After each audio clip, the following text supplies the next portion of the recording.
All right, guys, so what I'm doing, taking these 7/8 nasty bars off of this Coleman BT200X because I am a taller rider and they do run into my legs. So I'm gonna put some 1/8" on and I'll show you how to do that.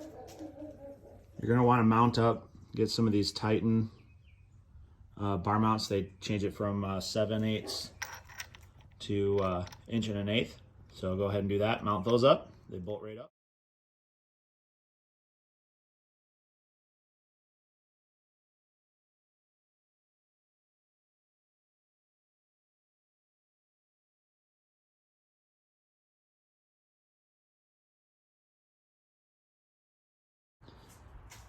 All right, guys, there you have it. Pro Taper 1/8" fusion bars on a Coleman BT200X. Follow and subscribe.